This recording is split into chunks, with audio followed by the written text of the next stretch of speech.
मार्गशीर्षावै गुरुर्ब्रह्मा गुरुर्विष्णु गुरुर्देवो महेश्वरः गुरुः साक्षात् परब्रह्म तस्मै श्री गुरवे नमः। अखण्डमण्डलाकारं व्याप्तं येन चराचरं तत्पदं दर्शितं येन तस्मै श्री गुरवे नमः।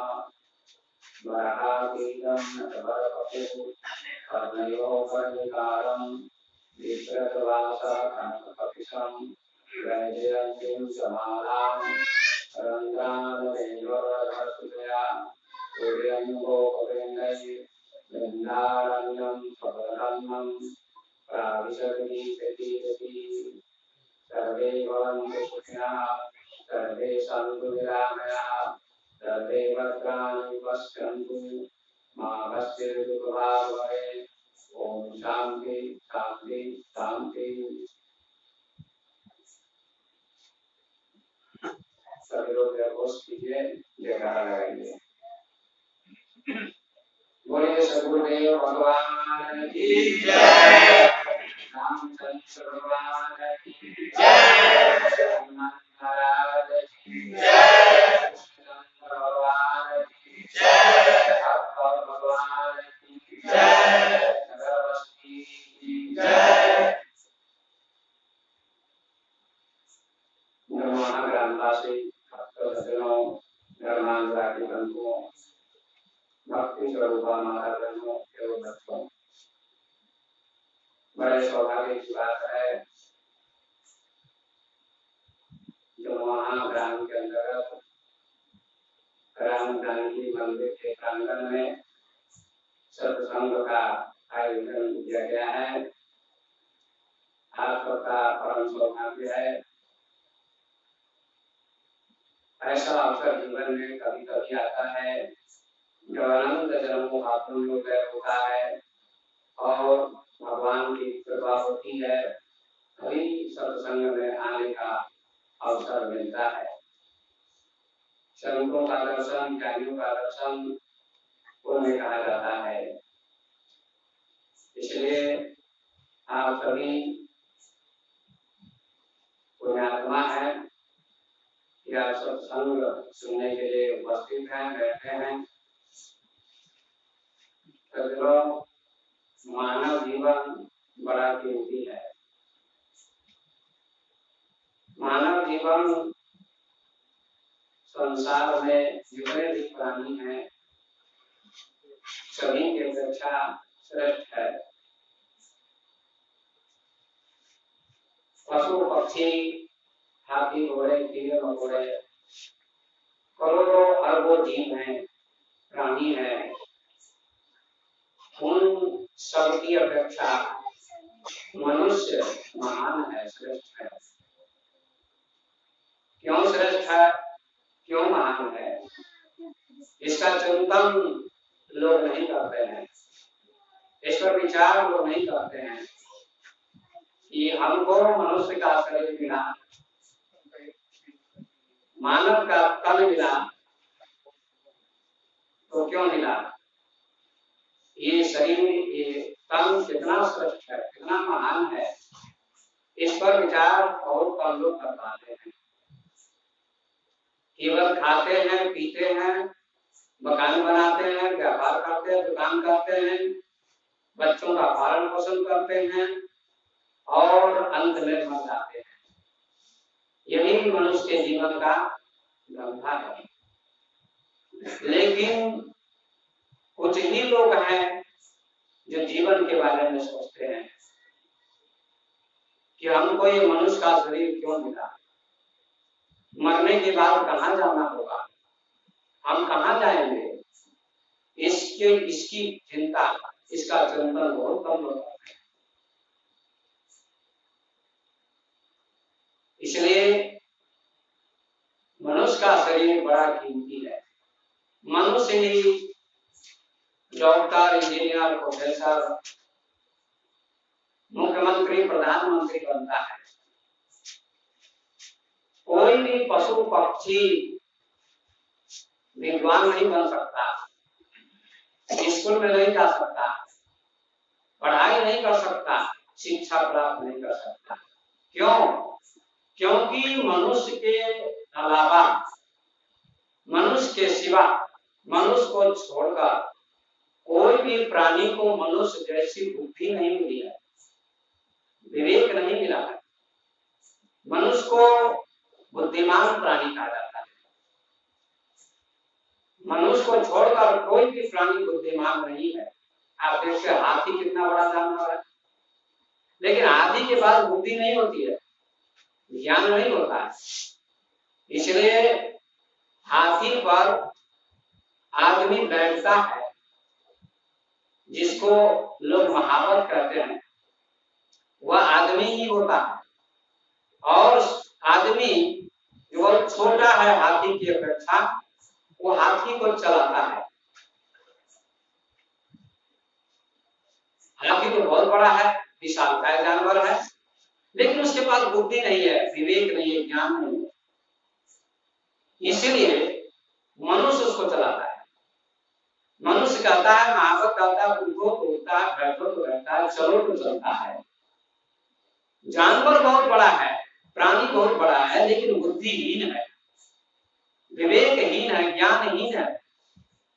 बुद्धि केवल मनुष्य को मिलती है, ज्ञान केवल मनुष्य प्राप्त करता है, विवेक केवल मनुष्य को होता है, बाकी किसी को नहीं होता। न कुत्ते को होता है, न बिल्ली को, न घोड़े को, न गधे को, न गाय को, न भैंस को, न बैल को, न कीड़े मकोड़े को। मनुष्य को छोड़कर जितने भी प्राणी हैं उनको बुद्धि है ही नहीं, उनको विवेक है ही नहीं। इसलिए किसी भी पुराण में कहा मनुष्य बुद्धिमान प्राणी है, man is a rational animal. आदमी बुद्धिमान प्राणी है, अगर बुद्धि नहीं हो तो जानवर के समान है। इसलिए बुद्धि की प्रधानता है। आज का युग बहुत विकसित युग है।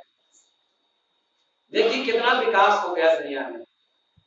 पहले पत्र जाता था, चिट्ठी जाती थी 1 सप्ताह में, अब चिट्ठी की कोई जरूरत नहीं है, अब मोबाइल हो गया। तुरंत मोबाइल उठाइए और डायल कीजिए, दिल्ली, बंबई, अमेरिका, इंग्लैंड से बातचीत कर लीजिए। ये किसका विकास है? बुद्धि का विकास है। वैज्ञानिकों ने इसका आविष्कार किया, मोबाइल बनाया, ये वैज्ञानिकों की देन है। वैज्ञानिक के पास बुद्धि होती है, बुद्धि से मोबाइल का आविष्कार किया। कितना सुंदर आविष्कार है। एक साधारण बच्चा भी मोबाइल चलाना जानता है। पुराने जमाने का आदमी मोबाइल चलाना नहीं जानता है, बुरा आदमी मोबाइल चलाना नहीं जानता है, लेकिन बच्चा मोबाइल चलाना जानता है। बहुत बुद्धिमान हो गया है प्रत्येक बच्चा।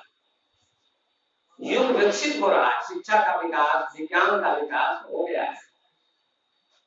ये बिजली जो चल रही है, बल्ब चल रहा है, ये भी आदमी की बुद्धि का विकास है।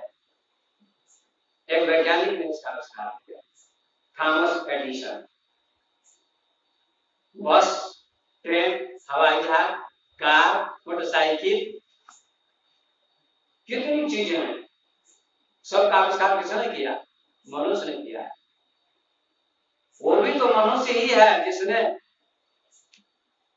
माइक का आविष्कार किया, जिसमें मैं बोलता हूँ, मेरी आवाज पूरे गांव में जाती होगी। ये किसकी देन है? वैज्ञानिक की देन है। वैज्ञानिक ने इसका आविष्कार किया। वैज्ञानिक भी मनुष्य ही होता है, लेकिन बुद्धिमान होता है। वो चिंतन करता है, विचार करता है, जीवन भर खोज करता है, तो किसी चीज का आविष्कार करता है, मेहनत करता है। जैसे किसान मेहनत करते हैं, व्यापारी मेहनत करता है, दुकानदार मेहनत करता है, और आदमी अपने अपने क्षेत्र में मेहनत करता है। पर वैज्ञानिक लोग दिमाग का काम करते हैं, इसलिए चीजों का आविष्कार करते हैं। तो मनुष्य सबसे बुद्धिमान प्राणी है, सबसे ज्ञानी प्राणी है, लेकिन मनुष्य सबसे घटिया भी है। मनुष्य सबसे महान भी है और सबसे नीच भी है। मनुष्य प्रधानमंत्री बन जाता है, राष्ट्रपति बन जाता है, पूरे देश में सम्मान होता है, आदर होता है। और एक मनुष्य है जो चोरी करता है, डकैती करता है, हत्या करता है, तो भी तो मनुष्य होता है। मनुष्य सबसे महान भी है और सबसे नीच भी कर्म करता है। गलत संगति में जाता है तो नीच कर्म करता है, चोरी करता है, डकैती करता है, बदमाशी करता है, शराब पीता है। लेकिन अच्छी संगति में जाता है तो अच्छा बन जाता है। वाल्मीकि जी डकैत थे, लेकिन नारद जी की संगति से महर्षि बन गए। बहुत बड़े डकैत थे, उनके सामने से जो लोग जाते थे उनके कपड़े छीन लेते थे। वाल्मीकि नाम था रत्नाकर, कपड़े छीन लेते थे, मार देते थे। लोग डरते थे उस रास्ते से जाने में, दूसरे रास्ते से जाते थे, वाल्मीकि से डरते थे। रत्नाकर नाम का डाकू रहता है, कैसे इस रास्ते से जाएंगे, मार देगा। हत्या करता था, डकैती करता था, लोगों का सामान छीनता था, लोगों को दुखी करता था, परेशान करता था, क्योंकि उसकी संगति गलत थी, अच्छी संगति नहीं थी। लेकिन उसी रास्ते से देवर्षि नारद गए। नारद जी को भी उन्होंने कहा ठहर जाओ, तुम्हारे पास जो वस्त्र है दे दो, सामान है दे दो, नहीं तो तुमको मार डालूंगा, समाप्त कर दूंगा, हत्या कर दूंगा तुम्हारी। देवर्षि नारद नहीं डरे, और लोग डर जाते थे, लेकिन नारद जी नहीं डरे। नारद जी ज्ञानी थे, ज्ञानी नहीं डरते हैं, क्योंकि ज्ञानी किसी का अहित नहीं करते, किसी की बुराई नहीं करते, सबका भला करते हैं। हो सके तो सबका भला करो, बुरा मत करो। ये सूरज सबका भला करता है, दिन में उगता है सूरज, प्रकाश दुनिया को मिलता है। डाकू को भी प्रकाश मिलता है, साधु को भी वही प्रकाश मिलता है, स्त्री को भी, पुरुष को भी, राजा को भी, गरीब को भी, पशु पक्षी को, पेड़ पौधों को, सबको उतना ही प्रकाश मिलता है। सूरज सबके लिए समान होता है, बराबर होता है। हवा सबको मिलती है, हवा गरीब को मिलती है, धनी को मिलती है, स्त्री को मिलती है, पुरुष को मिलती है, साधु को मिलती है, डाकू को मिलती है, भारत को मिलती है, पाकिस्तान को मिलती है, अमेरिका को मिलती है, सारी दुनिया को हवा समान रूप से सबको मिलती है। संत भी सबको समान रूप से ज्ञान देते हैं। संत के लिए कोई न अपना है न पराया है, सभी बराबर है उनकी दृष्टि में। इसलिए संत किसी का बुरा नहीं सोचते हैं। तो देवर्षि नारद डरते नहीं है वाल्मीकि से, खड़े हो गए। रत्नाकर ने कहा सामान दे दो बाबा अपना, नहीं तो मार डालूंगा। देवर्षि ने कहा नहीं दूंगा, तुम जो कर्म करते हो इसका फल तुमको भोगना पड़ेगा। ये अच्छा काम नहीं है, ये बुरा काम है। किसी का सामान छीनना, किसी को दुखी करना, ये अच्छा काम नहीं, ये बुरा काम है, ये काम मत करो, इसका फल तुमको भोगना पड़ेगा। अच्छा कर्म का फल अच्छा होता है, सुख होता है, और बुरा कर्म का फल दुख होता है। आप अपने खेत में बबूल का पेड़ लगाइए तो कांटे मिलेंगे, आम का फल नहीं मिलेगा। और आम का पेड़ लगाइए तो आम के मीठे फल मिलेंगे। खेत तो एक ही है, उसी में मिर्च का पौधा लगाइए, उसी में गन्ना लगाइए तो मिर्च में तीखापन होता है, गन्ने में मिठास होती है। खेत एक ही है और स्वाद मिर्च का अलग होता है और गन्ने का अलग होता है। इसी प्रकार से आपका जीवन भी क्या है, खेत के समान। इसमें आप जैसा कर्म करेंगे वैसा फल मिलेगा। तुलसी यातन खेत है, मन बच कर्म किसान, पाप पुण्य दुई बीज है, वंश लवे निदान। तुलसीदास जी कहते हैं ये शरीर खेत है, जीवन खेत है। कितना सुंदर उदाहरण देते हैं समझने के लिए। तुलसी यातन खेत है, ये शरीर खेत के समान है। मन बच कर्म किसान, मन वचन और कर्म एक किसान है। किसान बीज बोता है धान का, गेहूं का, मकई का, तो उसी की फसल उगेगी। मकई का बीज बोएगा तो धान की फसल नहीं होगी, और धान का बीज बोता है तो धान की फसल होती है। ऐसे ही जैसा कर्म आप करेंगे वैसा फल मिलेगा। अगर बुरा कर्म करेंगे तो बुरा फल मिलेगा, अच्छा कर्म करेंगे तो अच्छा फल मिलेगा। ये सृष्टि का नियम है। नारद जी कहते हैं ऐसा मत करो, ऐसा कर्म मत करो।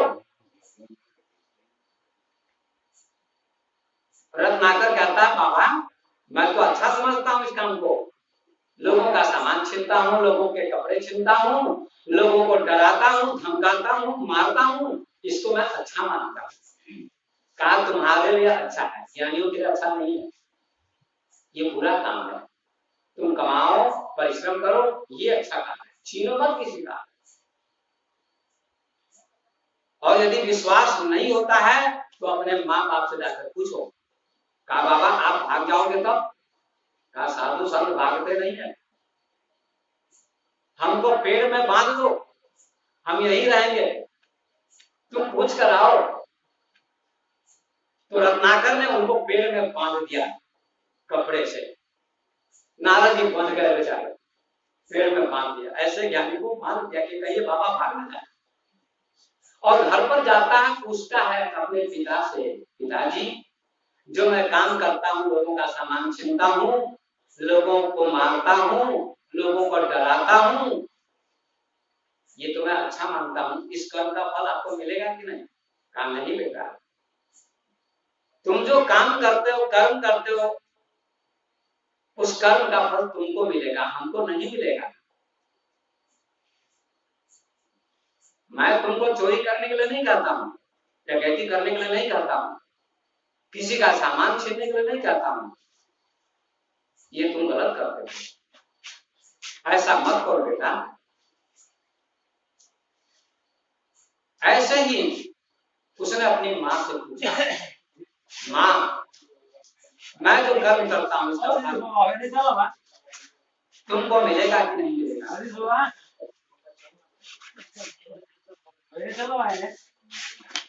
माँ ने कहा नहीं बेटा, इस कर्म का फल तुम्ही को मिलेगा, हमको नहीं। ऐसा कर्म मत करो। माँ समझाती है रत्नाकर को, बेटे को,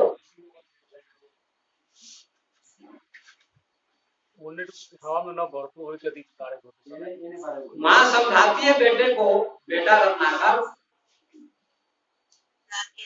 तुम जो कर्म करते हो इसका फल तुमको मिलेगा, मुझको नहीं मिलेगा। कहा कैसे? कहा माँ भोजन करती है तो माँ का पेट भरता है, और बेटा भोजन करता है तो बेटे का पेट भरता है। बेटा भोजन करेगा तो माँ का पेट नहीं भरेगा, माँ भोजन करेगी तो माँ का पेट भरेगा, ये नियम है। बेटे के पैर में कांटा गड़ जाएगा तो बेटे को दर्द होगा, बाप को दर्द नहीं होगा, माँ को दर्द नहीं होगा। इसी प्रकार से तुम जो कर्म करते हो इसका फल तुमको भोगना पड़ेगा, मुझको नहीं। माँ ने कहा, फिर पत्नी को कहता है क्या तुमको इसका फल मिलेगा कि नहीं? पत्नी भी कहती है इसका फल मुझको नहीं मिलेगा, आपको मिलेगा। सबने यही उत्तर दिया। रत्नाकर निराश हो गया।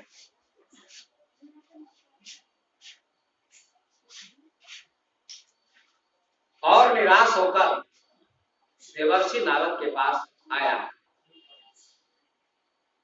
नारद जी का बंधन खोल दिया उसने, पेड़ में बांध दिया था कपड़े से, उनको खोल दिया और कहा बाबा आपने जो कहा है वो सत्य है, मैं जो कर्म करता हूँ उसका फल मुझको भोगना पड़ेगा। न मेरे माता, मेरे पिता को, न मेरी माँ को, न मेरे भाई को, न मेरी पत्नी को। बाबा आप मुझको ज्ञान दीजिए, मार्ग दिखाइए, रास्ता दिखाइए, मैं क्या करूं? मैं अंधकार में भटक रहा था, मैं गलत रास्ते पर था, ऐसा कोई व्यक्ति नहीं मिला, शांति से बैठ जाए तो बात नहीं करिए। अब नजदीक में कोई नहीं आएगा, दूर से ही प्रणाम कर लीजिए। प्रवचन के समय में नजदीक में कोई नहीं आएगा, दूर से बैठ जाइए।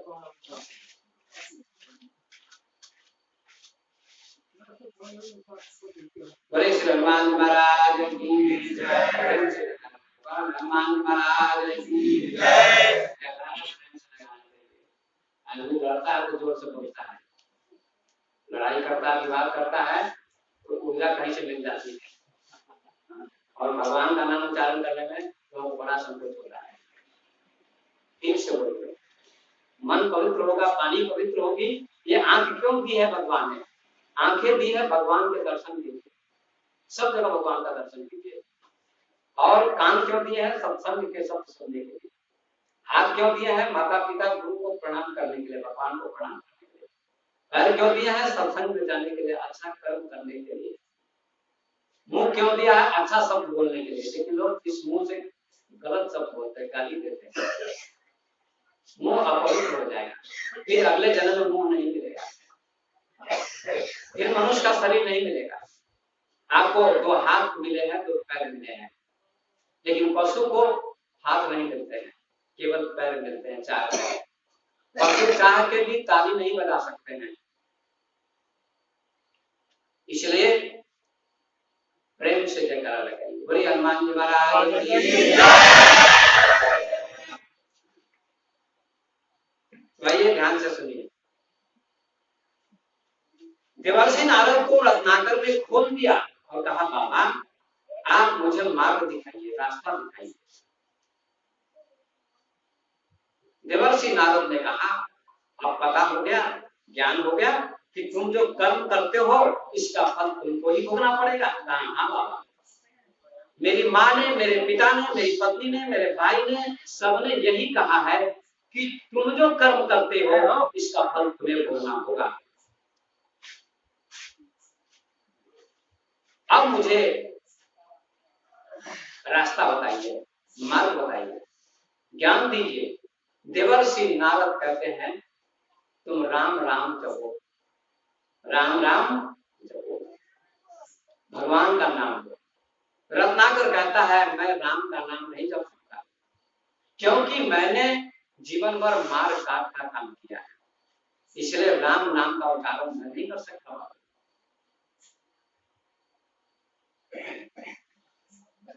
ऐसा कौन आदमी जिसको राम नाम नहीं करना आता है? जरूर करना आता है। लेकिन रत्नाकर ने ऐसा क्यों कहा? एक बच्चा भी राम राम बोल सकता है, अनपढ़ भी राम राम बोल सकता है, राम नाम का जाप कर सकता है, लेकिन रत्नाकर कहता, मैं राम नाम का जाप नहीं कर सकता, क्योंकि मैंने जीवन भर मार काट का काम किया है। राम नाम का उच्चारण हमसे नहीं हो पाएगा, जाप नहीं हो पाएगा।